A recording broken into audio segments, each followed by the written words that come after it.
to learn about something foreign, Robin Hood, something so far away. And the local can, in fact, the tree is actually a global tree, right? The local can be global. The tree becomes a scenic doki of their village's global sense of place, right? So in fact, other instances of the global in the local, or the very ugly word glocal, the glocal abounds in the novel. There are a lot of examples. For example, Ikal, the protagonist, hails as his life hero the Indonesian singer Rhoma Irama, but is also just as taken by the Chinese Kung Fu master Bruce Lee and the very utopian British singer John Lennon, right? The posters of all these three figures, Rhoma Irama, and Bruce Lee and John Lennon, decorate the walls of their makeshift school actually. And there was a very comical moment in the novel that the school was supposed to be inspected by this guy called Mr. Samadikun. So Mr. Samadikun is a bit of he can't see very well. So he came in, and the school, for the school to stand, right, they must have the mandatory picture of the president and the vice president. So they don't have that, and so straight away, like in a few seconds, the kids put together this kind of artwork with Bruce Lee as the president and John Lennon as the vice president, and Samadikun come and then acting like so strict and all that. Then look at the picture and then screen and all that, and then in the end, pass the school. So Bruce Lee did eventually become the president of Indonesia. Very interesting. So we know who's gonna win it. Yep. So there was a comical. This is a very comical moment. So Hirata writes, Mr. Samadikun had no idea that the sovereign government of Indonesia has been taken over by Bruce Lee and John Lennon. If only, right? In fact, their village is even imagined as a city by the group's poorest but brightest students. So the group has a very, it's a very mixed group. But this one notable character called Ling Tang. Ling Tang is very poor. He's actually the son of a fisherman, and he lives in the furthest part of Belitung Island and the poorest part of Belitung Island. So Ling Tang has to travel hours.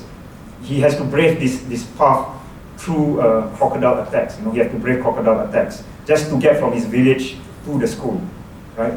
And this story is so real that I just came back from Indonesia at a literary translation conference, and then I met this one guy as well who's very he's very Ling Tang actually. His mastery of the English language, like my mastery of the Malay, some people say, is still developing. But this guy was really very so determined and very bright that he traveled from a small village going into the center of Jakarta a few hours just to attend this literary translation workshop.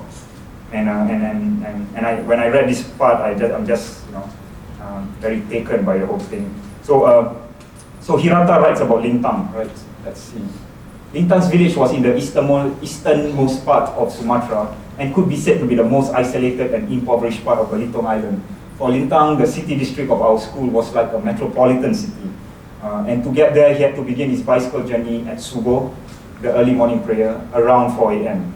So Ling Tang, these are two kind of villages, but from the perspective of Ling Tang, the impoverished village already where the school is a metropolitan city. So you see the kind of genre bending kind of a thing over there. So in all these instances and lots more in the novel, readers are constantly made aware that place, to reiterate Halpunen's words, is not a given, but always in process, always contested, right? But what about Suratman's Penghulu now? I want to make two observations here, and one will be a positive one, the other less positive. Let's start with the less positive one, right? So I do believe that there is a tendency, albeit just a speck of tendency, in Penghulu to uphold that sense of compartmentalization that I've talked about in the beginning of this presentation, and take this lamentation by Pak Sule to his wife, Mak Timon, right? It's a very long one. The mainland is not like our island moon. Last time on the island moon, there were too many outside influences, and this morning we talk about the influences of the West. Unlike on the mainland, here people have gone to English schools. They are no longer like the island Malays. They're now city folks, mainland people, Singaporeans. So they've forgotten their origins. The cultural traditions and customs of the Malays have been abandoned, for they've seen their friends behave. The Chinese and Indians do it too, and they want to do it too. they being the Malays, their parents have abandoned religions. They have done the same. That's the reason why I don't really like to live on this mainland. We're buried submerged in the customs of city folksmoon. It's a very long one, but a very important quote. In this passage, we note the tendency to uphold the idea of single essentialized identities that Massey describes as a feature of the reactionary notion of place.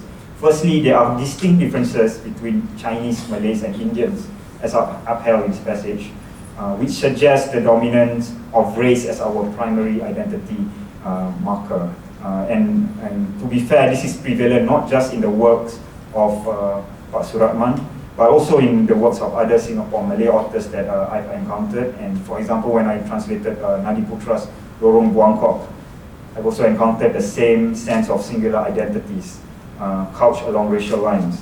And there is also a sense of internalized origins, right, that Massey describes. In Penghulu, this is specified as the abandonment of Malay cultural traditions and custom, especially Islam, as you can see here, as if these things are more pristine in the rural island than in the bustling city. I think you mentioned earlier about the development of a culture and how culture actually develops in cities rather than in it's partly true, you said something like that. So yet history suggests that Islam truly flourished in the cities of Mecca, Medina, Granada, and Baghdad, to name a few, right? At the same time, this excerpt from Penghulu can also be interpreted positively. To do this, we need to consider the idea of yet another academic, and this person is called Lawrence Buell. And Lawrence Buell is a pioneer of literary eco-criticism, who argues the following in a 2006 essay. And he says, it ought to be possible to guard against the hazards of imagining place nostalgically or hermetically without taking a good thing too far, without falling into a trap of implicitly equating progressive with progress. Otherwise, placemaking threatens to become a little more than a synonym for gentrification, right? Which is what is happening in Tiong Bahru, right? For example, presumably some forms of contestedness are captious or rapacious. Presumably, some forms of place change should be rejected. So,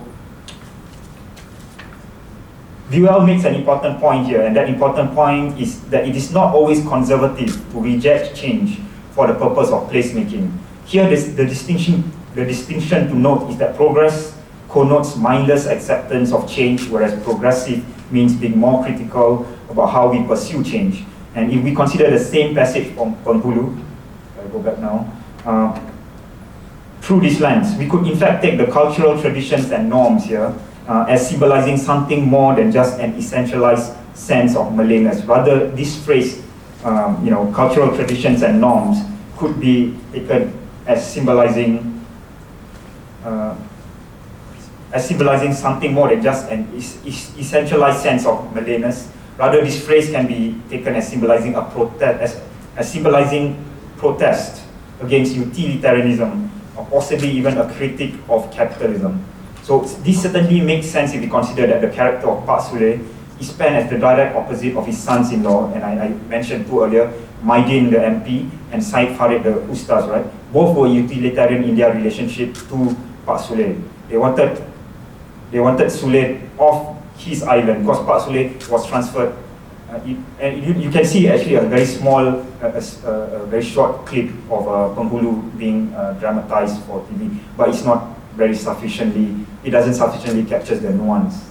In fact, if you want to, so read the book if you really like this one. But anyway, both of these characters, the sons-in-law, were utilitarian. They wanted Pak Sule because he went to the HDB flat. Then after that, he went back to his island and just stayed there with his wife and his youngest daughter, if I'm not mistaken. So they wanted.